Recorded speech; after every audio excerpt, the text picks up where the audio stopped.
dumako ho tayo dito. Sa tingin niyo po ba, Sarah at Amy, ano na po ang pagkakaibigan? Pakinggan po natin, mga kababayan. Ito, no? Sarah and Senator Amy. Yung interview po kila Sir Ronald Llamas, mga kababayan. Na-topic po dito, yung kung tuloy pa din po ba ang pagkakaibigan ng dalawa. Ano ho? Pakinggan ho natin. Ako, tingin ko tingin ko medyo baka may gap na ng konti yan. Ano? Kasi sabi ni Amy Marcos, total naman, madami na tayong nakalap na ebidensya. Ipakorte na natin yan. Ipakorte na natin yan. Pag kinorte na ho, mga kababayan, tapos sandamakmak po ang ebidensya, ano po next para sa dating Pangulong Duterte? Kulong na. Di ba? Ipapahagilap na. Tapos ikulong muna habang nililitis. Wala pong bail yun. Sabi ni Johnny Daso, ipahukay daw niya si former President Marcos at itapon sa West Philippine Sea. Oo nga. Ewan kung ano pumasok kay BP Sara nun. Hindi niya man lang naisip, naku, mababanggit ko yung West Philippine Sea dito.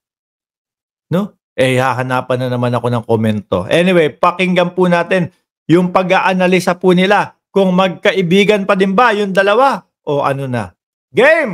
What is your read on the relationship between Vice President Sara and Senator Amy? Because before today, we thought there was still some friendship there. But then apparently, VP Sara had threatened to exhume their father's remains and throw it out to the West Philippine Sea. At meron pang isa. Nai-imagine niya daw na pugutan ng ulo yung kapatid, yung pangulo natin. Nai-imagine ko, yung bang with matching action pa ho, yung bang tanggalan ko ng ulo tapos di ka marunong magpangulo. Ganun daw po. Which, as some people are pointing out, parang one of the first few mentions of the West Philippine Sea she's ever made. Right. Threat pa siya, right? So yan po, talagang inaabangan ng sambayan ng Pilipino yung kanyang komento about West Philippine Sea. Sang kapanig, kaliwa o kanan. Pero wala, iba Hukayin ko yung bangkay ng tatay mo, tapos itapong ko sa West Philippine Sea. Yung pa po, mga kababayan, negative pa po. No, ang naging komento. Parang it's a bit extreme. So how are you reading the relationship between the two ladies now? Regina, talagang laglagan na ito, no? Laglagan na. Pero very difficult yung position ni Amy. Dahil umalis siya sa administration slate. Apparently, para dumikit sa mga Duterte. At ito yung nakuha niya for leaving the administration slate. Sasabihin ko sana poetic pero that could be too harsh, no? Pero nasan siya ngayon? Saan siya pupulutin ngayon, no? Ganyan yung attitude ng kanyang BFF. Talagang but Ronald, this is not malaki din po, mga kababayan, ang magiging ang magiging epekto nun sa kandidatura ni Senadora Amy Marcos. Yung pag-alis, no? Yung pag-alis niya doon sa ini-endorso siya ng administrasyon tapos umalis. Siyempre, ano po magiging dating nun sa sumusuporta po sa administrasyon at kay Pangulong Bongbong Marcos? Talagang mapagmalaki to Ayaw talaga nito dito Yung iba pa nga po, mapapaisip, sige, iboto na natin si Amy. Total naman, talagang ini-endorso pa din ng kanyang kapatid na ating presidente. Yung iba dyan, sasabihin, mapagmalaki talaga. So, ngayon po, bawas na bawas at maaari, wala talagang boboto sa government supporter kay Manang Amy. Tapos po ngayon, nahahalata din po siya, no? Nila BP Sara. No? Parang namamangka sa dalawang ilog to. Bumanat na po. Siguro hindi na napigilan ng Inday Sara. Ipatapon ko yung tatay mo sa West Philippine Sea. Pag ginanon po, kunyari yung labi ng aking ama, binastos ng ganon, ay iba na sa akin yun. Gulo na yun, mga kababayan. Siguro, kung mga kaibigan, wag na tayong magpansinan. Wag na tayong magpansinan. So ngayon, bumabanat na si BP Sara kay Senator Amy Marcos. Pag sinabi hong tatay na yung binabanatan at yumao na, binastos yung labi ng tatay mo, kalaban mo na diyan yung mga anak, yung asawa, yung mga mahal sa buhay, ano? Hindi lang yung tao na yon.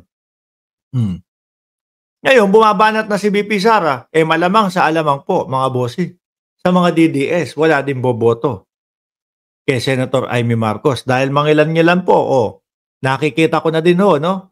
Binabanata na si Amy Marcos. Mangga ang tawag sa kanya. Sabi ni Ma'am Maite Baisa, wala na, lubog na si Manang. Wala siyang napala sa ginagawa niya kay PBBM. Tuloy. The first time, right? Remember si Baste also a few months ago implied na essentially Karen to si Amy, like anong pinagsasabi. Like, this is not the first time that the Duterte have been shading Richard, her. Yeah. Pero si Basti kasi tsaka si Amy, hindi naman talaga sila close. No, they were never close. Si Sara at saka si Amy, kasama pa nagbabike yan, di ba? Mas close sila kaysa dun sa mga kapatid. No? Kaya, hindi ko alam, saan pupulutin ngayon si Amy sa ganitong klaseng kalagayan. Yeah, but I think answering the question, isa-isahin natin, mga kababayan. DDS, medyo negative na si Amy, no? Si Manang. Government supporters, nagiging negative na lalo po. Lalong nalulubog po si Manang Amy, mga kababayan. Sa mga kakamping, ganyan din po. Dahil po sumusuporta ngayon yung mga kakamping sa ating presidente, baka, ano ba tong si ate? Mapagmalaki. Mukhang maka-DDS talaga. Hindi mo maintindihan. Magiging negative na din po yan, mga kababayan. Saan talaga pupulutin po? Mga bossing, kung yung 15 million na solid po na mga kakamping, mga kababayan. Nandoon pa po yun, nandoon pa po yun sa number 10, 11, 12. Yung nagiging posisyon ng 15 million na mga kakamping. Kinakailangan pa medyo makakuha po ng kaunti doon sa ibang mga botante para umakyat sa 5, 6, 7. Si Manang Amy, mukhang walang magiging solido na supporter. Government supporter, mukhang X.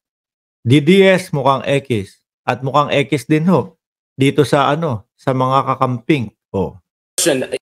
Baka kay Rastaman na yung mga followers na ni Rastaman. if you look at it, see, Amy Marcos has positioned herself kind of as the matriarch of the family, right? Of course, Imelda Marcos perhaps is perhaps not in an optimal position to speak. So remember, right after nanalo si BBM, it was Amy who was positioning herself na, move on na tayo, this is our chance. So with Sara saying this thing against the Marcos Sr., you rather expect Amy to say something as a defender of the entire clan, right? I think otherwise...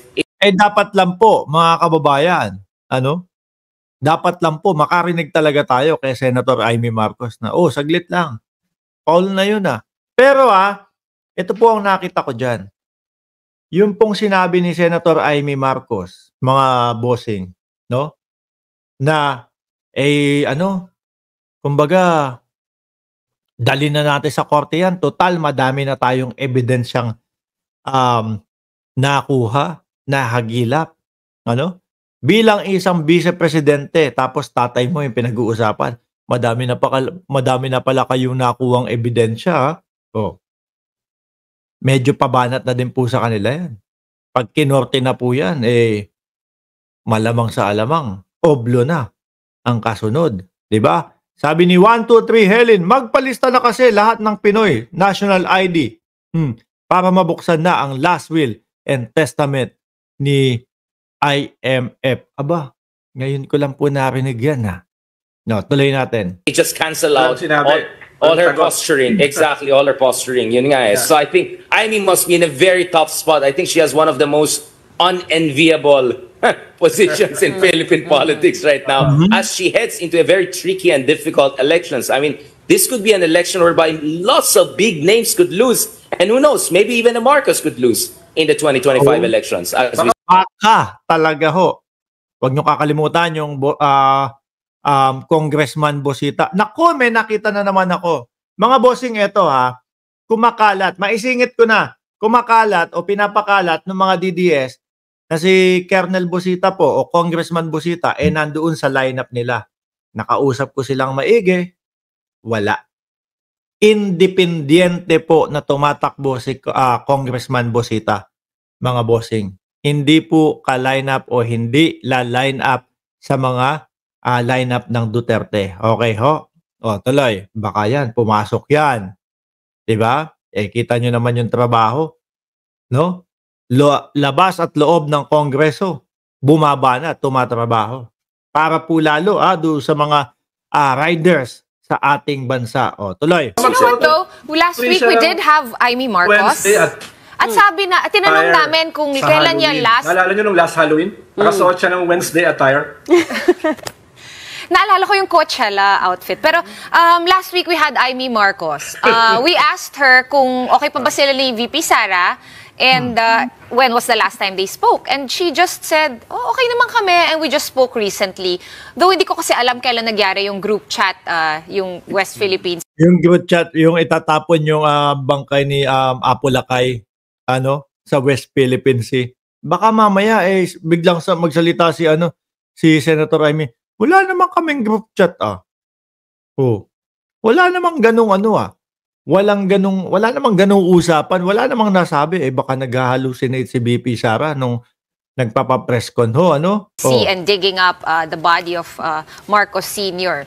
So far as of last Pero Sean, kahit mas later siya nangyari or earlier, the very fact na sinabi niya kahapon, puts Amy in Ito. Sabi ni Mayumi Tolentino, Sara, mana sa ama. Sara, mana kay dating Pangulong Duterte. Agree ba kayo dyan? Yung PBBM, mana kay Ferdinand E. Marcos Sr. Agree din kayo doon. Malamang agree. Matalino po si BBM, mga kababayan. spot. Dahil kahapon niya sinabi. Exactly. So, lalong mapapasama si Amy kung hindi siya sumagot kung yan ay nangyari a month ago or 2 months ago, lalong malalagay sa spot si Amy. Kaya, medyo, whether yan ay sinabi last week or last month, hindi, sabi nga ni Richard, hindi enviable yung position ni Amy. Do you think she's gonna reply? Or should she? Well, sana. Kung hindi, Dapat po, sumagot siya. mababaon siya ng husto rito. Iisipin po kasi mga supporter ni Pangulong Bongbong Marcos, wala na, tingnan mo, binababoy na. Yung labi na ng tatay, yung labi na ni dating Pangulong Ferdinand Marcos Sr. ang pinag-uusapan, ang binababoy. Hindi man lang nagsalita. Si Amy Marcos, di ba? Kailangan pumanig na siya dyan. Magkaroon na siya ng side niyan. Hindi na pwedeng pagitna-gitna ka dyan.